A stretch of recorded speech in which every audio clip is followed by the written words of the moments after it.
ጌታ ሆይ ስለ ኃጢአት የማልቀስ የምችልበትን እንባ ስጠኝ። የሚያቃጥል ጽሩ እንባ ስጠኝ። የሚያጥብ የሚያጠራ የሚያነጻ ንጹህ እንባ ስጠኝ። እንደነ ጴጥሮስ ላልቅስ፣ እንደነ ዳዊት ላልቅስ፣ እንደቀደሙት አባቶቼ ላልቅስ። ልቤ ድንጋይ አይሁንብኝ፣ አይደንድንብኝ፣ እባክህ ወደ አንተ መልሰኝ ነው ጸሎቱ። አባቶቻችን መጸለይ ይችሉበታል። እንባ ያለው ሰው እኮ የታደለ ሰው ነው። ማልቀስ የሚችል ሰው እኮ በጣም እድለኛ ነው። እግዚአብሔር ፊት መጥቶ የሚያፈሰው እንባ እኮ ሳይታበስ አይቀርም። እግዚአብሔር ቀና የማያደርገው ሰው እኮ የለም አልቅሶ። እግዚአብሔር እንባ አይወድም፣ ይራራል፣ አይጨክንም። እግዚአብሔር አምላክ በእንባ ስለ ራሱ ኃጢአት ስለሰራው በደል አስቦ የሚያለቅስ ሰው ብፁዕ ነው፣ መጽናናትን ያገኛል። በኃጢአት በበደል የወደቀ ወንድሙን የደከመ ወንድሙን አስቦ የሚያዝን የሚያለቅስ ሰው ብፁዕ ነው፣ መጽናናትን ያገኛል። ለሞተ ሰው ማልቀስ ነውር የለበትም። ለሞተ ሰው ማዘን ነውር የለበትም፣ የተገባ ነው በልክ እስከሆነ ድረስ። ይደንቃቸዋል። ጌታችን እኮ አልዓዛርን ከሞት ሊያስነሳው ነው እየሄደ ያለው። ከሞት ሊያስነሳው እንደሚሄድ ያውቃል ወይስ አያውቅም? ከሞት እንደሚያስነሳው እያወቀ እኮ ነው እያለቀሰ ያለው። እኛ ላይ የደረሰው ሐዘን በሰው ላይ ደርሶ የማይመስል እስኪመስል ሰው ላይ ደርሶ የማያውቅ እስኪመስል ድረስ ማለት ነው። ማንም ሰው እናት ሞቶበት ማንም ሰው አባት ሞቶበት የማያውቅ እስኪመስል ድረስ በእግዚአብሔር ላይ የምናምጽ በእግዚአብሔር ላይ ክፉ የምንናገር ላወቀበት መከራ ከእግዚአብሔር የሚጣበቁበት መድኃኒት ነው። ሐዘን ከእግዚአብሔር ጋር የሚገናኙበት ድልድይ ነው ለተረዳው ለገባው ሰው። ካላወቅ ነው ካልተረዳ ነው ግን መጥፊያችን ይሆናል። ከእግዚአብሔር ምን ለይበት ይሆናል። ለባልንጀራ መጸለይ ብዙ ዋጋ አለው። እንኳን ለጓደኞቻችን ለጠላቶቻችን እንድንጸልይ የተጠራን ሰዎች ነን እኛ። ለሚጠሉን ሊያጠፉን ለሚታገሉ ሰዎች እንድንጸልይ የተጠራ ነው። እንኳን ለምንወዳቸው እንኳን መዳናቸውን ለምንፈልግላቸው ልባችን መደንደኑን ከእግዚአብሔር መራቃችንን ከጌታ መለየታችንን ከምናቅባቸው መንገዶች አንዱ ኃጢአት በደል ከሰራን በኋላ እንደ ድሮ አንደነግጥም፣ እንደ ድሮ አንፈራም፣ እንደ ድሮ አንጨነቅም፣ ምንም አይመስለንም። የማይለመደውን አምላክ እንላመደዋለን። የማይደፈረውን መቅደስ እንደፍረዋለን። የሚምረው አምላክ እንደሚፈርድ እንዘነጋለን። እግዚአብሔር እኮ ፈራጅ አምላክ ነው ክርስቲያኖች። እሱ ሐዘን ከሌለን ግን መጽናናትን አናገኝም ክርስቲያኖች። መጽናናት እየተወራ ያለው ስለ ምድራዊ ስለ ስጋዊ መጽናናት ብቻ አይደለም፣ ስለ ዘላለማዊ ሕይወት ነው። ሐዘን መከራ ወደ ሌለበት ወደ ዘላለም ደስታ ስለመግባት ነው እያወራን ያለነው እንጽናናለን ስንል። እቺን ሐዘን ማዘን ካልቻልን ግን ዛሬ ልባችን ካልተሰበረ ግን እዛ መድረስ አንችልም። ወገኖች ወንድሞቻችሁ እህቶቻችሁ መዳን አያስጨንቃችሁም? የእናታችሁ የአባታችሁ የምትወዷቸው ሰዎች የልጆቻችሁ የሚስቶቻችሁ ባሎቻችሁ መዳን አያስጨንቃችሁም ወይ? ስለነሱ መዳን ታለቅሳላችሁ ወይ? ስለነሱ ድነት ትጸልያላችሁ ወይ? ጌታ ሆይ መልስልኝ ልቦናቸው ወደ አንተ ይመለሱ ትላላችሁ ወይ? እኔ ለራሴም አልጸለይኩም፣ የራሴ ኃጢአቴ በደሌ በዝቶብኛል። እኔ አንድ ውዳሴ ማርያም ደግሜ የማላቅሰው ለምንድን ነው? ስለሰው የምጸልየው ብጸልይስ እግዚአብሔር አምላክ ይሰማኛል ነው አይደለም የምትሉት? እግዚአብሔር ይሰማል። ለባልንጀራ የሚጸለይ ጸሎት እግዚአብሔር አምላክ ይሰማል። ሰማዕትነትን በታሪክ ስለነበረ የምናወራው ሰዎቹን ስለማናቃቸው ድሮ ስለነበረ ላናዝን እንችላለን። ዛሬ ግን ሰማዕትነት ታሪክ አይደለም። ዛሬ ሰማዕትነት ዜና ነው ክርስቲያኖች፣ ያውም የዕለት ዜና። በእንደዚህ አይነት ቦታ ይሄን ያክል ሰዎች ይሄን ያክል ምዕመናን ይሄን ያክል ክርስቲያኖች በጽንፈኞች ታረዱ ሲባል እንሰማለን። ኮሽም አይልብንም፣ እኛ ምንም አይመስለንም። ቁጥር እንጠይቃለን፣ ስንት ሰው ነው ዛሬ እንላለን።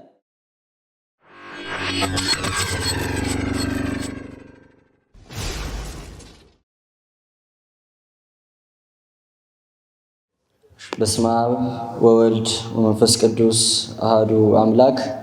ክቡራን አባቶቼ ካህናት፣ መምህራን ወንጌል፣ መዘምራን፣ ምዕመናን ወምዕመናት ሁላችሁንም በልዑል እግዚአብሔር ፍጹም ሰላም እላችኋለሁ። እንደምናመሻችሁ እንደምስከይሳ ደረሳችሁ። አሜን። መመስገን የባህሪ ገንዘቡ የሆነ ልዑል እግዚአብሔር አምላካችን ስሙ ከምድር እስከ አርያም በቅዱሳኑና በእኛ በደካሞቹ አንደበት የተመሰገነ የተከበረ ከፍ ያለ ይሆነልን። እንደተባለው ያው አጎንብሼ ይቅርታ ጠይቄያለሁ። ይቅር በሉኝ። ከአቅሜ በላይ ሆኖ ነው። 2 ሰዓት ያክል ነው መንገድ ላይ የፈጀሁት። መንገድ ላይ መኪና ተበላሽቶ መንገድ ተዘጋግቶ ስለነበረ ማለት ነው። እግዚአብሔር ወዶ የእግዚአብሔር ፈቃድ ነው ብለን አምነን ስለመሸ ሳናበዛ ለጥቂት ደቂቃ እግዚአብሔርን ቃል እነጋገራለን። በመካከላችን ተገኝቶ የሚረባንን የሚጠቅመንን ፍሬ የምናፈራበትን ቃሉን እንዲመግበን ቅዱስ ፈቃዱ ይሁንልን። መነሻ የምናደርገው ኃይለ ቃል በማቴዎስ ወንጌል ምዕራፍ 5 ላይ የሚገኝ ኃይለ ቃል ነው። በማቴዎስ ወንጌል ምዕራፍ 5 ላይ የሚያዝኑ ብፁዓን ናቸው መጽናናትን ያገኛሉና ይላል። ምዕራፍ 5 ከቁጥር 4 ላይ ይህንን ኃይለ ቃል ነው መነሻ አድርገን የምንነጋገረው። ይህ የማቴዎስ ወንጌል ክፍል ከምዕራፍ 5 ጀምሮ እስከ ምዕራፍ 8 ያለው የተራራው ስብከት አንቀጸ ብፁዓን የጌታ ሕገ መንግሥት በመባል የሚታወቅ ክፍል ነው። ያው የተራራው ስብከት የተባለበት ምክንያት ጌታችን መድኃኒታችን ኢየሱስ ክርስቶስ ወደ ተራራው ወጥቶ ያስተማረበት የወንጌል ክፍል ስለሆነ በዚህ በሶስት ምዕራፎች ላይ የምናገኛቸውን ትምህርቶች በአንዲት ቀን ጌታችን ወደ ተራራ አናት ወጥቶ ምዕመናኑን ሰብስቦ በጣም ቁጥራቸው ብዙ የሆኑ ሰዎችን ያስተማረበትና በጣም ደግሞ ወሳኝ የሚባሉ ትምህርቶችን ያስተማረበት ክፍል ነው። ወደ ተራራ ላይ መውጣቱ ይላሉ ቅዱሳን አባቶቻችን ሊቃውንት አባቶቻችን ሲናገሩ፣ አንደኛ ሙሴ ሕገ ኦሪትን ወደ ተራራ ወጥቶ እንደተቀበለ ይህች ሕግ ከሙሴ ሕግ ታንሳለች እንዳይሉ ከሙሴ ሕግ ማታንስ መሆኗን ለማሳየት ነው። ሁለተኛ ተራራ ከፍ ያለ እንደሆነ ሁሉ እኔም በባህሪ ልዑል ነኝ ከፍ ያልኩ ነኝ ሲል ነው። አንድም ደግሞ እናንተም ከፍ ልትሉ ይገባችኋል ሲል ነው ወደ ተራራ ወደ ከፍታ ወጥቶ ያስተማረው የተናገረው ይላሉ አባቶቻችን። የሚደንቃቸው ይህንን ወንጌል ክፍል ልክ ጌታችን ማስተማር ሲጀምር ወንጌላዊው ኢየሱስም ወደ ተራራ ወጣ አፉንም ከፍቶ ደቀ መዛሙርቱን አስተማራቸው ይላል። አፉን ምን ብሎ? አፉን ከፍቶ አስተማራቸው ብሎ መናገር ለምን አስፈለገ? የሚናገር ሰው የሚያስተምር ሰው አፉን መክፈቱ የሚጠበቅ ነገር ነው ወይስ አይደለም? እኔ አሁን ስናገር አፌን ከፍቼ ነው ይዘግቼ ነው? ለምንድን ነው አፉን ከፍቶ ተብሎ ታዲያ መናገር ያስፈለገው? አስቀድሞ እግዚአብሔር አምላክ ሕዝቡን በቀጥታ ያናገራቸው ነበር አይደለ? መዝሙረኛው ዳዊት ሰማያት ይነግራ ግብረ እግዚአብሔር፣ ሰማያት እግዚአብሔር የእጁን ስራ ይናገራሉ እንዳለ አስቀድሞ የነበሩት አባቶቻችን በስነ ፍጥረት ይማሩ ነበር የእግዚአብሔርን ስራ። ከዛ በኋላ ደግሞ ነቢያት ተልከውላቸው እግዚአብሔር አምላክ ሕዝቡን ማናገር ሲፈልግ በነቢያት ያናገራቸው ነበር። ኋላ ደግሞ በመጽሐፍት ያናገራቸው ነበር። አሁን ግን በነቢያትም አይደለም፣ በስነ ፍጥረትም አይደለም፣ በመጽሐፍትም አይደለም፣ ራሱ እግዚአብሔር አንደበቱን ከፍቶ አፉን ከፍቶ ያስተምራቸዋል፣ ያናገራቸው። ጌታችን በአካል የሚያናገራቸው እሱ ማን ነው እያልን ነው? እግዚአብሔር ነው። ጌታችን እግዚአብሔር ነው። አስቀድሞ በነቢያት አንደበት ይናገር የነበረው እሱ ዛሬ ደግሞ በራሱ አንደበት ምን እያለ ነው? እየተናገረ ነው፣ እያስተማረ ነው ሲል አፉን ከፍቶ አስተማራቸው ይላል። አንቀጸ ብፁዓን የተባለበት ምክንያት ደግሞ ጌታችን የብፁዕነትን ትምህርት ያስተማረበት ክፍል ስለሆነ ብፁዓን የሚባሉት እነማን እንደሆኑ በመንፈስ ድሆች የሆኑ ብፁዓን ናቸው ብሎ ጀምሮ እስከታች ድረስ እነማን ብፁዓን ተብሎ የተመሰገኑ ንዑዳን ክቡራን ተብለው ሊጠሩ እንደሚገባቸው እያስተማረ የመጣበት ክፍል ስለሆነ አንቀጸ ብፁዓን ይባላል። የጌታ ሕገ መንግሥት ተብሎ የተጠራበት ምክንያት ደግሞ የሐዲስ ኪዳን ሕግ የተማርንበት ክፍል ስለሆነ የብሉይ ኪዳንን ሕግ ጌታችን ፍጹም ሲያደርግ ያየንበት ሲፈጽም ያየንበት ቦታ ስለሆነ ሐዲስ ኪዳንን ምዕራፍ 5 ላይ ምዕራፍ 6 ላይ ስታነቡ እስከ 8 ያለው ክፍል ክርስቲያን ምን መምሰል እንዳለበት የፍጹምነትን ትምህርት ያስተማረበት ክፍል ነው። ጌታችን የፍጹምነትን ትምህርት የተማርንበት ወይም ደግሞ የሐዲስ ኪዳኗን ፍጹም የሆነቿን ሕግ የተማርንበት ክፍል ስለሆነ የጌታ ሕገ መንግሥት ተብሎ ይጠራል ማለት ነው። ሐሳቡ ግልጽ ነው አይደል? ጌታችን ካስተማራቸው የብፁዕነት ትምህርቶች ደግሞ አሁን በርዕሳችን ያነሳ ነው አንዱ የሚያዝኑ ብፁዓን ናቸው ምንን ያገኛሉና መጽናናትን ያገኛሉና ብሎ ጌታችን የተናገረው ትምህርት ይገኝበታል። ዛሬ ማዘን ነገ ለመጽናናት ዋስትና ነው። ዛሬ ማልቀስ ነገ እንባችን ለመታበሱ ነገ ደስተኞች ለመሆናችን ዋስትና ነው። ጥያቄው ግን ምን አይነት ሐዘን ነው? በአባቶቻችን ትምህርት ሁለት አይነት ሐዘን ነው ያለው፣ የሚገባ ሐዘንና የማይገባ ሐዘን። የማይገባ ሐዘን የሚባለው ይላሉ አባቶቻችን ሀብት ንብረት ወደመብኝ፣ ወዳጅ ዘመድ ሞተብኝ፣ አጣው፣ ተቸገርኩኝ ብለን ከልክ በላይ የምናዝነው ሐዘን። እውነት ነው። ወዳጅ ዘመድ ሲሞት ሲታጣ ይለቀሳል ወይስ አይለቀስም? ማዘን ነውር ነው እንዴ? ሰው ስላላዘነ በጣም ጥሩ ክርስቲያን የሆነ ይመስለዋል። ማዘን ነውር አይደለም። ማዘን የተገባ ነው፣ በልክ እስከሆነ በስርዓት እስከሆነ ድረስ ማለት ነው። ትዝ አይላችሁም? ጌታችን መድኃኒታችን ኢየሱስ ክርስቶስ ወንድም ዮሐንስን እኮ ንጉሱ አንገቱን ሰየፈው፣ ሞተ፣ አረፈ ብለው ሲነግሩት መንፈሱ ታወከበት ይለናል ወንጌላችን። አዘነ፣ ወደ ምድረ በዳም ሄደ ለማልቀስ ማለት ነው። ሰው ሲሞት ለቅሶ የምንደርሰው የት ሄደን ነው? የሰውየው ቤት ነው አይደለ? ሰውየው ያረፈበት ቤት ውስጥ ነው ለቅሶ የሚደረሰው። ዮሐንስ መጥምቅ በረሃኛ ነው፣ የበረሃ ሰው ነው፣ ቤት የለውም። ቤቱ ሀገሩ ምድረ በዳ ነው። ስለዚህ ዘመድ ሞተ ሲባል ጌታቸው ወደ ምድረ በዳ ሄደ፣ መንፈሱ ታውቆበት ማለት ነው። ዮሐንስ 11ን ስናነብ የምትወደው አልዓዛር ታሟል ና ብለው ጌታችንን ጠሩት። ጌታችን 4 ቀናትን ዘግይቶ ሲሄድ ማርያምና ማርታ እየሮጡ መጥተው አልዓዛር እኮ ሞተ አሉት። ቀበርነው እኮ ብለው አለቀሱ ይላል። እህቶቹ ሲያለቅሱ ባየ ጊዜ ጌታችን መንፈሱ ታወከ፣ አለቀሰ። ጌታችን ምን አለ? ለሞተ ሰው ማልቀስ ነውር የለበትም። ለሞተ ሰው ማዘን ነውር የለበትም፣ የተገባ ነው በልክ እስከሆነ ድረስ። ይደንቃቸዋል። ጌታችን እኮ አልዓዛርን ከሞት ሊያስነሳው ነው እየሄደ ያለው። ከሞት ሊያስነሳው እንደሚሄድ ያውቃል ወይስ አያውቅም? ከሞት እንደሚያስነሳው እያወቀ እኮ ነው እያለቀሰ ያለው። ከሚያዝኑ ሰዎች ጋር አብሮ ማዘን፣ ከሚቸገሩ ሰዎች ጋር አብሮ መቸገር፣ ከሚተክዙ ጋር አብሮ መተከዝ የተገባ ነው። ማርያምና ማርታ ስለ ወንድማቸው ሲያዝኑ፣ ስለ ወንድማቸው ሲያለቅሱ ሲመለከት ጌታችን አብሯቸው አለቀሰ ይላል። ይህ ሐዘን የተገባ ሆኖ ሳለ የማይገባ የሚሆነው ከልኩ ከመጠኑ ሲያልፍ ነው። ተስፋ እንደሌላቸው ሰዎች፣ በትንሣኤ ሙታን እንደማያምኑ ሰዎች፣ ነገ እግዚአብሔር መንግስት ፊት እንደሚቆሙ ከሞቱበት እንደሚነሱ የማያምኑ ሰዎች እቺ ሞት የመጨረሻ እንደሆነች የሚያስቡ ሰዎች ቢያዝኑ አይደንቀን።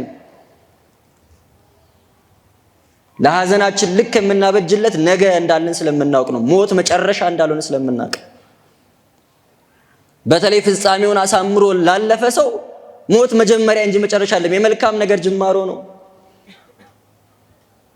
ለዛ ነው ቤተክርስቲያን ሐዘናችሁን በልክ አድርጉት፣ በስርዓት አድርጉት የምትለው። ከንፈር እንዲመጠጥልን እንዲታዘንልን ስለምንወድ ብቻ እኛ ላይ የደረሰው ሐዘን በሰው ላይ ደርሶ የማይመስል እስኪመስል፣ ሰው ላይ ደርሶ የማያውቅ እስኪመስል ድረስ ማለት ነው። ማንም ሰው እናት ሞቶበት፣ ማንም ሰው አባት ሞቶበት የማያውቅ እስኪመስል ድረስ በእግዚአብሔር ላይ የምናምጽ፣ በእግዚአብሔር ላይ ክፉ የምንናገር፣ ኢዮብን የፈተኑት እንደዘር ተናገር፣ ይህን ሁሉ ነገር ካጣህ አይቀር፣ ሀብት ንብረት ከወደመ አይቀር፣ ልጆች ከሞቱ አይቀር፣ ጤናህን ካጣህ አይቀር እግዚአብሔርን ሰድበህ ሙት አሉት። እናቶቼ አባቶቼ፣ እኔና እናንተ እኮ አንተ በመንበርህ የለህም ብለን በእግዚአብሔር ላይ ጣት ለመጠቆም የምንደፍር ሰዎች ነው። ሰው ስለሞተ፣ ሊሞት የተወለደ ሰው ስለሞተ ሞት የማይገባን ይመስል እግዚአብሔር አምላክ ከእንደዚህ አይነት ስንፍና ይሰውረን። የማይገባ ሐዘን የተባለው ይሄ ነው። ከልክ ያለፈ ከእግዚአብሔር የሚያጣላ መንፈሳዊ ሕይወትን የሚያሳጣ ሐዘን ሲሆን ማለት ነው። እንዲህ አይነቱ ሐዘን ክፉ ነው፣ ከእግዚአብሔር ይለያያል። ላወቀበት መከራ ከእግዚአብሔር የሚጣበቁበት መድኃኒት ነው። ሐዘን ከእግዚአብሔር ጋር የሚገናኙበት ድልድይ ነው ለተረዳው ለገባው ሰው። ካላወቅ ነው ካልተረዳ ነው ግን መጥፊያችን ይሆናል። ከእግዚአብሔር ምን ለይበት ይሆናል። እግዚአብሔር አምላክ እንደዛ ከመሆን ይሰውረን። ይሄ ያልተገባ ሐዘን ነው። የተገባ የተባለው ሐዘንስ ታዲያ ምን አይነት ነው ትሉ እንደሆነ ይላሉ አባቶቻችን መምህራኑ። የመጀመሪያው ሰው የራሱን ኃጢአት፣ የራሱን በደል፣ የራሱን ድካም፣ የባልንጀራውን ኃጢአት አስቦ የሚያዝነው ሐዘን ነው። ሰው ኃጢአቱን አስቦ የሚያለቅሰው ለቅሶ፣ በደሉን አስቦ የሚያዝነው ሐዘን እውነተኛ መጽናናትን የሚያስገኘው እሱ ነው። ዛሬ እኔና እናንተ ያጣነው ሐዘን እኮ እሱ ነው። ልባችን መደንደኑን፣ ከእግዚአብሔር መራቃችንን፣ ከጌታ መለየታችንን ከምናቅባቸው መንገዶች አንዱ ኃጢአት በደል ከሰራን በኋላ እንደ ድሮ አንደነግጥም፣ እንደ ድሮ አንፈራም፣ እንደ ድሮ አንጨነቅም፣ ምንም አይመስለንም። የማይለመደውን አምላክ እንላመደዋለን። የማይደፈረውን መቅደስ እንደፍረዋለን። የሚምረው አምላክ እንደሚፈርድ እንዘነጋለን። እግዚአብሔር እኮ ፈራጅ አምላክ ነው። ክርስቲያኖች ምሕረቱ በስቶ ስለተነገረ ፍርዱን የዘነጋን ፈታሂ እኮ ነው እግዚአብሔር አምላክ። ስለ ንስሐ ስንማር የንስሐ የመጀመሪያው ደረጃ የንስሐ ሐዘን ተብሎ ይጠራል። ካህኑ ጋር ከመሄዳችን በፊት እግዚአብሔር ፊት ቀርበን ልክ ለካህን እንደምንናዘው ጌታ ሆይ ሰርቄያለሁ፣ ዋሽቻለሁ፣ ዘሙቻለሁ፣ በድያለሁ፣ አጥፍቻለሁ፣ ማረኝ፣ ይቅር በለኝ እያለን የምናለቅሰው ለቅሶ ማለት ነው። ያ ለቅሶ ያ እንባ ስለሌለን ለካህን መናገሩን በጣም ስለለመን ነው ስለደጋገም ነው ምንም አይመስለን። ማዘን አቁመናል። ልባችን አይሰበርም። በእግዚአብሔር ላይ አመጽኩ እኮ እግዚአብሔርን አስቀየምኩት እኮ ማለት አንችልም። እሱ ሐዘን ከሌለን ግን መጽናናትን አናገኝም። ክርስቲያኖች መጽናናት እየተወራ ያለው ስለ ምድራዊ ስለ ስጋዊ መጽናናት ብቻ አይደለም፣ ስለ ዘላለማዊ ሕይወት ነው። ሐዘን መከራ ወደሌለበት ወደ ዘላለም ደስታ ስለመግባት ነው እያወራን ያለነው እንጽናናለን ስንል። እቺን ሐዘን ማዘን ካልቻልን ግን ዛሬ ልባችን ካልተሰበረ ግን እዛ መድረስ አንችልም። ይላል እኮ መዝሙረኛው ዳዊት እግዚአብሔር የሚወደው መስዋዕት የተሰበረ ልብ ነው አለ። የተሰበረ መንፈስ ነው። የላሙን የበጉን ደም አይደለም የምናመጣውን መጋረጃና ጧፍ አይደለም። ከሱ በፊት የሚቀድም ነገር አለ። እግዚአብሔር አምላክ የሚሻው የኔና የእናንተን የተሰበረ መንፈስ የተሰበረ ልብ ነው። እኛ ደግሞ ያጣነው እሱን ነው።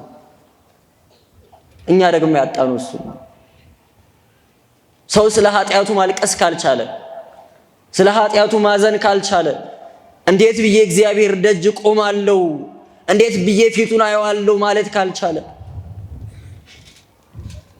ወደ እግዚአብሔር ልቡ ካልተመለሰ መጽናናትን ህይወትን አያገኝም። እንደዛ ሆኖ መጥፋት ደግሞ ያስፈራል። ውዳሴ አምላክ የሚባል ጸሎት ታውቃላችሁ? በጣም ግሩም ጸሎት። እንደው ልቦናው ለደነደነበት ሰው፣ ንስሐ መግባት ለሚፈልግ ሰው፣ ስጋው ደግሞ መቀበል ለሚፈልግ ሰው በጣም የምመክረው ጸሎት። እንደ ውዳሴ ማርያም የ7 ቀን አለ እና የእሁዱን ውዳሴ አምላክ አይታችሁት ከሆነ ሙሉ ጸሎቱ ማለት ይቻላል እንባ ስጠኝ ነው። ጌታ ሆይ ስለ ኃጢአት የማልቀስ የምችልበት እንባ ስጠኝ፣ የሚያቃጥል ጽሩ እንባ ስጠኝ፣ የሚያጥብ የሚያጠራ የሚያነጻ ንጹህ እንባ ስጠኝ። እንደነ ጴጥሮስ ላልቅስ፣ እንደነ ዳዊት ላልቅስ፣ እንደቀደሙት አባቶቼ ላልቅስ። ልቤ ድንጋይ አይሁንብኝ አይደንድንብኝ፣ እባክህ ወደ አንተ መልሰኝ ነው ጸሎቱ። አባቶቻችን መጸለይ ይችሉበታል። እንባ ያለው ሰው እኮ የታደለ ሰው ነው። ማልቀስ የሚችል ሰው እኮ በጣም እድለኛ ነው። እግዚአብሔር ፊት መጥቶ የሚያፈሰው እንባ እኮ ሳይታበስ አይቀርም። እግዚአብሔር ቀና የማያደርገው ሰው እኮ የለም አልቅሶ። እግዚአብሔር እንባ አይወድም፣ ይራራል፣ አይጨክንም። እግዚአብሔር አምላክ በእንባ ስለ ራሱ ኃጢአት ስለሰራው በደል አስቦ የሚያለቅስ ሰው ብፁዕ ነው፣ መጽናናትን ያገኛል። በኃጢአት በበደል የወደቀ ወንድሙን የደከመ ወንድሙን አስቦ የሚያዝን የሚያለቅስ ሰው ብፁዕ ነው፣ መጽናናትን ያገኛል። ወገኖች የወንድሞቻችሁ የእህቶቻችሁ መዳን አያስጨንቃችሁም? የእናታችሁ የአባታችሁ የምትወዷችሁ ሰዎች የልጆቻችሁ የሚስቶቻችሁ የባሎቻችሁ መዳን አያስጨንቃችሁም ወይ? ስለነሱ መዳን ታለቅሳላችሁ ወይ? ስለነሱ ድነት ትጸልያላችሁ ወይ? ጌታ ሆይ መልስልኝ ልቦናቸው ወደ አንተ ይመለሱ ትላላችሁ ወይ? እኔ ለራሴም አልጸለይኩም፣ የራሴ ኃጢአት በደሌ በዝቶብኛል። እኔ አንድ ውዳሴ ማርያም ደግሜ የማላቅሰው ለምንድን ነው? ስለ ሰው የምጸልየው? ብጸልይስ እግዚአብሔር አምላክ ይሰማኛል ነው አይደለም የምትሉት? እግዚአብሔር ይሰማል። ለባልንጀራ የሚጸለይ ጸሎት እግዚአብሔር አምላክ ይሰማል። ለጓደኛ የሚጸለየውን ጸሎት እግዚአብሔር አምላክ ለኔ ብለን እንድጸልይ ካርጎ ነው የሚሰማው።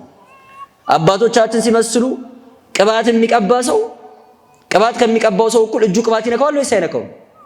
የራሱ እጁ አይደል በቅባት የሚረሳደሰው መጀመሪያ። ለባልንጀራ የሚጸለይ ጸሎት እንደዛ ነው። ለሰው የሚጸለየውን ጸሎት እግዚአብሔር አምላክ ለኔ ብሎ ይሰማል። ለምን መሰለ? ለባልንጀራ የሚጸለይ ጸሎት ውስጥ ፍቅር አለ፣ ፍቅረ ቢጽ አለ። ወደ ሆኖ የምጸልየው ፍቅርን ያዘው ደግሞ አሸናፊ ነው።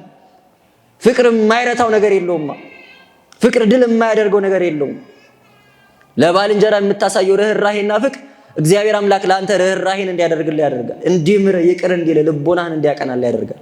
እግዚአብሔር አምላክ የሁላችንም ልቦና ወደሱ ያቅናልን። በእውነት ለባልንጀራ መጸለይ ብዙ ዋጋ አለው። እንኳን ለጓደኞቻችን ለጠላቶቻችን እንድንጸልይ የጠራን ሰዎች ነን እኛ። ለሚጠሉን ሊያጠፉን ለሚታገሉ ሰዎች እንድንጸልይ የተጠራ ነው። እንኳን ለምንወዳቸው እንኳን መዳናቸውን ለምንፈልግላቸው ሰዎች ይላል ቅዱስ ዮሐንስ አፈወርቅ።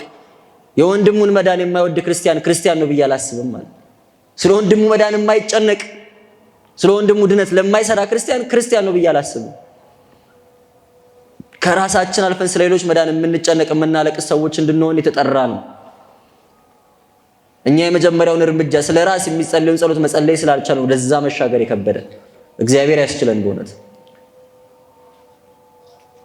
ሁለተኛው የተገባ ሐዘን ተብሎ የተነገረው ግፍአ ሰማዕታትን አስቦ ማዘን ነው።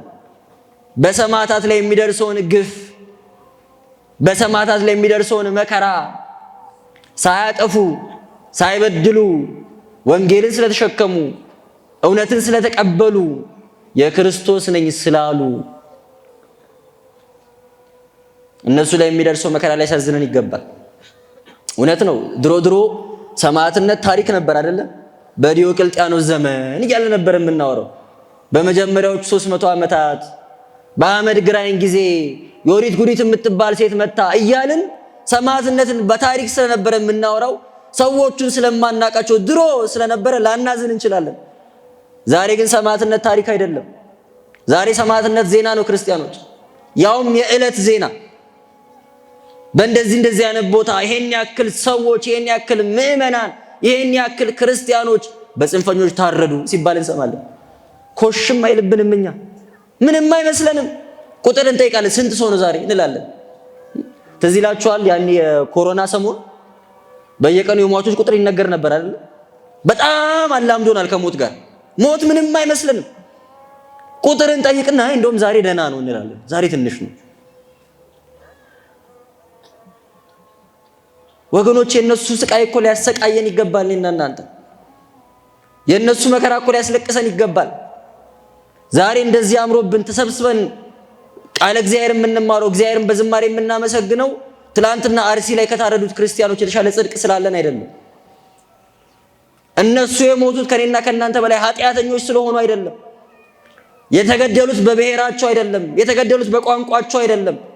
የክርስቶስን መስቀል ስለተሸከሙ ማተብ ስላሰሩ ብቻ ነው። አንቺም እዛ ብትኖሪ ከዚህ ሰይፍ አትድኝ። ለምንድን ነው እነሱ መከራ የማያሳስበን? ለምንድን ነው ጉዳያችን ያልሆነው? ለምንድን ነው ከቁም ነገር ያልጻፍነው? ወገኖቼ እኛና እነሱ እኮ አንድ አካል ነን። ክርስቶስ የተባለው ራሳችን የእምነታችን መስራች ቅዱስ ጳውሎስ እንደዛ ያለው የእምነታችን ራስና መሰረት የሆነ ክርስቶስን የእምነታችን ራስ ነው ክርስቶስ። ክርስቶስ ራስ በሆነላት ቤተክርስቲያን ውስጥ እኔና እናንተ አካላት ነን፣ ብልቶች ነን። እቺ ሰውነቴ ውስጥ ስንት ሴል አለ? በቢሊየን በሚሊየን የሚቆጠር ስንት ሴል አለ? አንድ ሰው ነን። ግን አንድ አካል ሆነን አንድ ሰውነት አንድ አካላት ሆነን በጣም ብዙ ብልቶች ነን እኔና እናንተ። የኔ ህመም እናንተን ሊያሳምማችሁ ይገባል። የኔ ቁስል እናንተን ሊያሳምማችሁ ይገባል። እጅ ሲቆስል አይን ያለቅሳል። አይን ሲያለቅስ እጅ ሄዶ እንባን ያብሳል። ይሄ አንድ አካል የሆኑ ሰዎች ስራ ነው። እነዛ ሰዎች አካላችን እንደሆኑ ካልተሰማን፣ ቁስላቸው ህመማቸው ካላመመን በክርስቶስ ቤተክርስቲያን ውስጥ አካል ሆነን አልተሰራንም፣ ገና ሩቅ ነን ማለት ነው። ህመማቸው ካላመማችሁ ራሳችሁን ጠይቁ። ምንድነው ያጎደልኩት? ለምንድነው ያልታመምኩት? ለምንድነው ያልተሰማኝ? እኔ የዚህ ቤተክርስቲያን አካል አይደለሁም ወይ? ንስሐ ስለማልገባ ነው? ስለማልቆርብ ነው? ስለማላስቀድስ ነው? ስለማልጸልይ ነው? ቃለ እግዚአብሔር ስለማልማር ነው? ለምንድነው የቤተክርስቲያን አካል የመሆን ስሜት የማይሰማኝ? ምንድነው የጎደለብኝ ብላችሁ ራሳችሁን ጠይቁ። ግፋ ሰማዕታትን አስበን ካላለቀስን ሌላ ምን የሚያስለቅስ ነገር አለ? በእናቷ ጀርባ ታዝላ 2 ጥይት ከመሳት በኋላ አለመሞቷን ሲያውቁ መጥቶ በተኛችበት በቆንጨራ ከመቷት በኋላ አታልቅሽ፣ ድምፅ አታሰሚ፣ ድምፅሽን ሰምቶ ይገሉሻል የተባለች ሕፃን አታስለቅሳችሁ? ገና በ8 ዓመቷ ገና በጨቅላነቱ እግሩን ያጣው ያ ሕፃን አያስለቅሳችሁ? እናት አባት ወንድም ያጣው ያ ሕፃን በአንድ ሌሊት እጓለ ማውታ የሆነ ያ ልጅ አያሳዝናችሁ? ክርስቲያን ስለሆነ ብቻ እኮ ነው። የእናንተ ልጆች አስቧቸው እንጂ በዛ ቦታ ላይ እኛን ሆነና ሌሊት 6 ሰዓት ላይ መጥቶ በር ሲንኳኳብን ክርስቲያን ስለሆንን ግፋ ሰማዕታት ያስለቅሳል። በሰማዕታት ላይ ስለ ክርስቶስ ብለው እውነትን ስለተሸከሙ ወንጌልን ስለተቀበሉ መከራንና ሞትን የሚቀበሉትን ሰዎች አስበን የምናዝነው ሐዘን መጽናናትን ያስገኛል፣ ወደ እግዚአብሔር መንግስት ይመራል።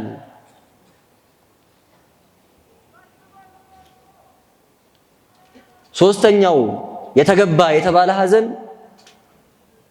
ሞተ ወልደ እግዚአብሔርን አስበን የምናዝነው ሐዘን ነው። ወልደ እግዚአብሔር ሕያው ተቀዳሚ ተከታይ የሌለው ኢየሱስ ክርስቶስ ዓለሙን ሊቤዥ የዓለም ቤዛ የዓለም መድኃኒት ሆኖ በቀራንዮ በጎልጎታ አደባባይ እርቃኑን ተሰቅሎ የተቀበለውን መከራ ካላሰብን፣ ይሄ መከራ ካላስለቀሰን ሌላ ምንም የሚያስለቅስ ነገር አለ? በጣም ሁሌ ስለሚነገር ጌታ ሞተ ተሰቀለ ተነሳ ስለሚባል በጣም ተላምደነዋል። ሞቱ አያስደነግጠንም፣ ዜናው አያስገርመንም አይደለ? የጌታችንን ሞት ያዩ የሰሙ ሁሉ ግን ሲያዝኑ ነው የምናውቀው። እዩት ዮሐንስ ወንጌላዊን ጌታችንን በአደባባይ መስቀል ላይ ካየው በኋላ ይዋቸው አባ መባጽዮንን የጌታችን መከራ ሞት ከተገለጸላቸው በኋላ ህይወታቸው ሲቀየር ሐዘንተኞች ሲሆኑ ቁጽረ ገጽ ሲሆኑ ያስለቅሳል እኮ። ይኸውላችሁ ጌታችን የተዋረደው ዝቅ ያለው መስቀል ላይ ሲወጣ አይደለም። እንደውም ስለ መስቀሉ ስለ ሞቱ ሲናገር የሰው ልጅ የሚከብርበት ጊዜ ደረሰ ነው ያለው። የጌታችን የመጀመሪያው ዝቅታ ሰው መሆኑ ሰማያትን በእጆቹ መካከል የያዘው አምላክ የኔና የናንተን የኔን ደካማ ስጋ መልበሱ ነው የመጀመሪያው ዝቅታው። የዕለት ጽንስ ሆኖ በማህፀን አድሮ ተወልዶ በበህቅ ልህቀ እንዲል መጽሐፍ በጥቂቱ አድጎ ተጠምቆ አስተምሮ ሰብኮ ድንቅ ተአምራትን አድርጎ አጥንቱ እስኪታይ ተገርፎ ከዛ በኋላ ያለውን ነገር ማን ችሎ ይናገረዋል? በኦሪቱ ስርዓት አይሁድ ወንጀለኞቻቸውን እንዲገርፉ ተፈቅዶላቸዋል። እየሰማችሁኝ ነው? አልተኛችሁም አይደል? አይሁድ ወንጀለኞቻቸውን እንዲገርፉ ተፈቅዶላቸዋል። አንድ እጀታ ያለው እዛ እጀታ ላይ ረጅም የቆዳ ጅራፍ ይደረግና በዛ ጅራፍ 40 ጊዜ ብቻ እንዲገርፉ ይፈቀድላቸዋል። ከ40 በላይ መግረፍ አይፈቀድም። አንድ ወንጀለኛ አንድ ወታደር ከ40 ጊዜ በላይ ገርፎ ወታደሩ ያ ወንጀለኛ ቢሞት ወታደሩ ይጠይቅበታል። ደሙን ከእጅህ እሻለሁ ይላል የሰራዊት ጌታ እግዚአብሔር። አይቻልም ከ40 በላይ መግረፍ። ለዛ እኮ ነው ትዝ ያላችሁን ቅዱስ ጳውሎስ ስለደረሰበት ግርፋት ሲናገር አንድ ሲቀረው 40 5 ጊዜ ገረፉኝ አለ። አንድ ሲቀረው 40 ስንት ነው? ስንት ማለት ነው? 39 ማለት ነው። 40 እንዳይሞላ 39 እያደረጉ 5 የገረፉኝ 40 ከሞላ ይጠይቁበታል። ከዛ በላይ መግረፍ አይችሉም። ይሄ የአይሁድ ግርፋት ፍሎጊንግ ይባላል። ፍሎጊንግ ይሉታል ፈረንጆቹ። ጌታችን የተገረፈው እንደሱ አይደለም። የጌታችን ግርፋት ስኮርጂንግ ይባላል። የተገረፈው በአይሁድ ጅራፍ አይደለም፣ በሮማውያን ወታደሮች ጅራፍ ነው። አንድ እጀታ ላይ በጣም ብዙ የቆዳ ጅራፎች ይደረጉና እነዛ የቆዳ ጅራፎች ላይ ክብ ክብ የድንጋይ ኳሶች ይደረጋሉ፣ የብረት ኳሶች ይደረጋሉ፣ ሰውነቱን እንዲቀጠቅጡ ማለት ነው። ከዛን የጅራፎቹ ጫፋቸው ላይ ስለት ያለው የብረት ቁርጥራጭ ይለጠፍበታል። ሮማውያን ከጭካኔያቸው የተነሳ በአንድ ግርፋት ሰው መግደል ይችላሉ፣ በዛ አለንጋ ማለት ነው። ገብታችሁ ዩቲዩብ ላይ ማየት ትችላላችሁ ታሪካቸው። በአንድ ግርፋት ሰው ሆዲቃው ተዘርግፎ ይሞታል። በጣም ጨካኞች ከመሆናቸው የተነሳ ሰው ቶሎ እንዳይሞትባቸው በአንዴ እንዳይሞትባቸው ጥበብ አላቸው እነሱ የሚገርፉበት ዘዴ አላቸው፣ እያሰቃዩ ማለት ነው። ጌታችን ስጋው እየተተለተለ የተገረፈው እንደዛ ነው፣ በሮማውያን ጅራፍ 40 ጊዜ እንዳይመስላችሁ፣ ቁጥር የለውም። አሁን የስቅለት ጊዜ ምናምን አብይ ጾም ውስጥ 41 ጊዜ ኪራይ ላይ ጾም በሉ ይባላል አይደለ? ወይ ደግሞ ስርዓተ ቅዳሴያችን ላይ እግዚኦ ሲባል ሰምታችሁ አታውቁ? ስንት ጊዜታ ነው የምናደርሰው? አስተውላችሁ የምታውቁ ከሆነ ስንት ነው? 41 እኮ ነው። የመጀመሪያውን ካህኑ በረጅም ዜማ እግዚኦ መሐረነ ክርስቶስ ይላል ቅዳሴ ላይ 3 ይላል። እኛ 3 እንቀበላለን። ስንት ሆነ? 6 ሆነ። ከዛ በኋላ 5 እግዚኦታ ያለው ዜማ ያዜማል ካህኑ። እግዚኦ መሐረነ ክርስቶስ፣ እግዚኦ መሐረነ ክርስቶስ ያለ 5 ዜማ ማለት አይደለ? 5 እግዚኦታ ያለው አንድ ዜማ ያዜማል ካህኑ። እሱን 3 ያዜማል 15 ጊዜ። እኛ እሱን 3 እናዜማል 15 ጊዜ። ስንት ሆነ? 30። 30 ሲደመር 6 ስንት ነው? 36 አይደለ? ከዛን ካህኑ በአጭር ዜማ እግዚኦ መሐረነ ክርስቶስ ይላል፣ እንቀበላለን። እግዚኦ መሐረነ ክርስቶስ ይላል፣ እንቀበላለን። ስንት? 4። አምስተኛው እግዚኦ መሐረነ ክርስቶስ ይላል፣ እኛ እንቀበል። 36 ሲደመር 5 ስንት ነው? 41 አይደለ? ለምንድን ነው 41 የተመረጠው? ቅድም በኦሪቱ ስርዓት ኦሪት ላይ በተጻፈው ዳግም ላይ በተጻፈው ስርዓት አንድ ሰው መገረፍ የሚችለው ስንቴ ነው ብያቸዋለሁ? 40 ጊዜ ነው ብያቸዋለሁ። ቤተክርስቲያን 41 ጊዜ እግዚኦ የምትለው ጌታችን ከ40 በላይ መገረፉ እንድናስተውል 40 ፕላስ 1 የተገረፈው ነው። ከ40 በላይ ከህጉ ውጭ መገረፉ። እንደ ህጋቸው እንደ ኦሪት ህግ የተገረፈ ሰው አይገደልም፣ አይሰቀልም። የሚሰቀል ሰው ደግሞ አይገረፍም። ጲላጦስ ገርፌ ልስጣችሁ ሲላቸው አይደለም ስቀለው አሉ። ህጋቸውን ሽረው የተገረፈውን ጌታ ሰቀሉ። ጌታችን በኢየሩሳሌም አደባባይ ሲሰቀል ዛሬ እኔና እናንተ በቅዱሳን ስዕላቶቻችን ላይ እንደምናደርገው ጨርቅ ተደርጎለት አልተሰቀለም። እርቃኑን የተሰቀለው ባዶውን። ለመጀመሪያ ጊዜ ጨርቅ አድርጎ የሳለው ዮሐንስ ወንጌላዊ ነው። እንደው ስለ ክብሩ ማለት ነው። አይሁድ እንደሰቀሉት ደግመን እንዳንሰቅለው። የኢየሩሳሌም ከተማ በዛ ዘመን ቢበዛ ከ200 እስከ 300 ሺህ ሰው የሚኖርባት ከተማ ነበረች። ጌታ የተሰቀለበት ጊዜ ግን የአይሁድ ፋሲካ የሚከበርበት ጊዜ ነው እንደምታውቁት። በኦሪቱ ስርዓት መሰረት ደግሞ የአይሁድን ፋሲካ እያንዳንዱ እድሜው የደረሰ ወንድ ከዓለም ዙሪያ መጥቶ በቤተ መቅደሱ በኢየሩሳሌም እንዲያከብር ሕግ አለ። ወንድ ሁሉ ቤቱ ማክበር አይችልም፣ የግድ ቤተ መቅደስ መምጣት አለበት። ኢትዮጵያም ያለው ሌላም ሀገር ያለው ይሄዳል ማለት ነው። እዛ ትዝ አይላችሁም? ኢትዮጵያዊ ጃንደረባ ኢየሩሳሌም ለመሳለም ሲሄድ ልክ እንደዛው ማለት ነው። በዚህ ምክንያት ቁጥራቸው ወደ 2 ሚሊዮን የሚጠጉ ሰዎች ኢየሩሳሌም ከተማ ውስጥ ነበሩ ጌታችን በተሰቀለ ጊዜ። ከየሀገሩ ፋሲካን ለማክበር የሚመጡ ሰዎች እንዳሉ የሰሙ ነጋዴዎች ከየሀገሩ ገንዘባቸውን ዕቃቸውን ለመነገድ መጥተዋል። ልክኛ የንግስ ቀን እዚህ ጋር እንደሚሰለፉት ማለት ነው። በሚሊዮኖች የሚቆጠሩ ሰዎች ማንነቱን ምንነቱን ሳያውቁ እርቃኑን ከወንበዴዎች ጋር በቀኙ በግራው ወንበዴ አድርገው ጌታችንን መሃል ላይ ሰቅለውታል። ያው ከወንበዴ ጋር የተሰቀለው ወንበዴ ቢሆን ነው ብለው ምራቅ እየተፉበት እየሰደቡት እያፌዙበት ለመድ ነው አይደለ? አያሳዝነንም? ዛሬ ስንሰማ እስቲ እንደው ትንሽ ህመሙ የሚሰማችሁ እንደው ከሆነ ማለት ነው በጣም የምትወዱት አንድ ሰው አስቡ። እናታችሁ ነው አባታችሁ በጣም የምትወዱት የሆነ ሰው አስቡ። አሁን ከዚህ ጉባኤ ስትወጡ እዚህ አደባባይ ላይ ለምን ክርስቲያን ሆንክ ተብሎ ባዶ ራቁቱን እናታችሁ ባዶ ራቁቷን እጆቿ ወደ ላይ አድርጋ በገመድ ታስራ አላፊ አግዳሚ ምራቅ የተፋባት ብታዩ ልብ አይሰብርም? አያሳዝንም? ግን እኮ እኛ እርቃናችንን እዚህ አደባባይ ላይ ብንቆም ይገባናል። ክርስቲያኖች በጣም ኃጢአተኞች በደለኞች ነን። እንደ ኃጢአታችን እንደ በደላችን አደባባይ ላይ ራቁታችንን ብንቆም ይገባናል። ክርስቶስ ግን አይገባውም። ንጽሐ ባህሪ ነው። በባህሪው ንጹህ ነው። ከናንተ በኃጢአት የሚወቅሰኝ ማን ነው አለ ዮሐንስ 8 ላይ። ማናችን እንወቅሰዋለን? ኃጢአት በደል ሰርተሃል ብለን። አልበደለም እኮ አላጠፋም እኮ እንዲሁ ነው የገደሉት። እርሱ ባወቀ ለኛ ቤዛ መድኃኒት ሊሆን ተሰቀለ እንጂ እነሱ እኛ እንድንድን አልማር ሊሰቀሉት ስለጠሉት ብቻ። ክርስቲያኖች መስቀል ባየን ቁጥር እኮ ይሄንን መከራ ማሰብ አለብን። እናንተ ማተብ አስረን የምንዞረው እኮ ለዛ ነው።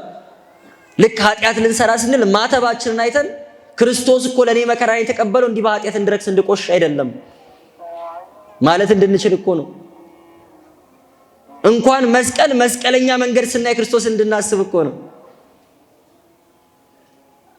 ጌታችን የሞተበትን መስቀል አርማ አድርገን የተቀበልነው እኮ የመዳናችን ምክንያት መሆኑን አይተን የተከፈለልንን ውድ ዋጋ አስበን ራሳችንን ለዛ ዋጋ የተገባን አድርገን እንድናኖር ነው።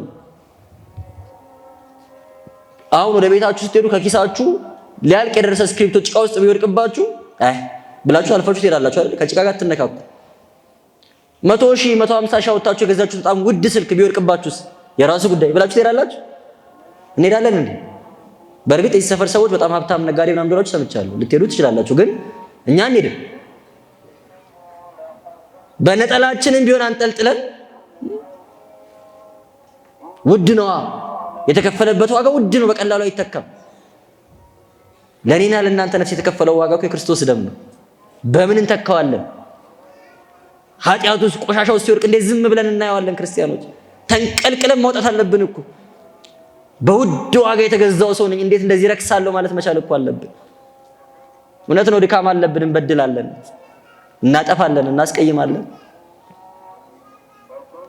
መውደቃችን፣ መቆሻችን፣ ጭቃ ውስጥ መግባታችን አይቀርም። ግን ውድ ስለሆንን እንደ በቀላሉ ስላልተገዛም በደም ዋጋ ስለተከፈለብን በወደቅንበት አንቀርም። ብድግ እንላለን። አይ ደሙን ከፍሎልኛል፣ መድኃኒቴ ሞቶልኛል፣ በአደባባይ እርቃኑን ተሰቅሎልኛል፣ ምራቅ ተተፍቶበታል። ትዝ ይላችኋል? ታስታውሳላችሁ? አንድ ግንባር ብቻ የሆነ አይን የሌለው ነዳይ ወደ ጌታችን መጣ። ህሙም የሆነ ሰው ጌታችን ወደ መሬት ምራቁን እንትፋለና በምራቁ ጭቃ ሰርቶ ግንባሩ ላይ አይን ሳለለት። ከዛ በኋላ ያ ሰው ሂድና በሰሌው መታጠቢያ ታጠብ ተባለ። ታጥቦ ሲመጣ አይኑ በራለት ይላል። ታሪኩን ታውቁታላችሁ። ጌታችን አይንህን ላበራልህ ነው ብሎ የሰውየው ፊቱ ላይ ምራቅ አልተፋበትም። ምራቁን እንትፍ ያለው ወደ መሬት ነው። እነሱ ግን እሱ ላይ ምራቃቸውን ተፉበት፣ የረከሰ ምራቃቸው። እሺ ይሄ ካላሳዘነ ሌላ ምንድን ነው የሚያሳዝነው? ይሄ ካላስለቀሰ ሌላ የሚያስለቅስ ምን አለ? ምን አለ? የሚገባ ሐዘን የተባለው ይሄ ነው ክርስቲያኖች። መጽናናትን የሚያስገኝ ወደ እግዚአብሔር መንግስት የሚያገባ ሕይወት የሚሰጥ የተባለ ሐዘን ይሄ ነው። ሰው ስለ ኃጢአቱ ስለ በደሉ የሚያለቅሰው ለቅሶ የሚያዝነው ሐዘን፣ ግፋ ሰማዕታትን አስበን የምናለቅሰው ለቅሶ የምናዝነው ሐዘን፣ ሞተ ወልደ እግዚአብሔርን አስበን የምናለቅሰው ለቅሶ የምናዝነው ሐዘን ማለት ነው። ይህንን ገንዘብ ማድረግ ካልቻልን መጽናናትን ማግኘት አንችልም። ልባችን ስለ ኃጢአታችን ካልተሰበረ ንስሐ መግባት አንችልም። ብንገባም የውሸት ግን ጭራሽ ካለ መግባት የውሸት መግባት ይሻላል። እንደ ሙከራችንን ጥረታችን አይቶ እግዚአብሔር አምላክ አንድ ቀን ልባችን ይሰብሮ ይሆናል። በእውነት እሱ ምሕረቱን አያርቅብን፣ በእውነት ፊቱን ያብራልን እንጂ እንደኛ ስራማ ወዴት። የሚያዝኑ ብፁዓን ናቸው። ዘመናችን የሚታዘንበት ዘመን ነው። የሚለቀስበት ዘመን ነው። መጽናኛ ያጣንበት ዘመን ነው።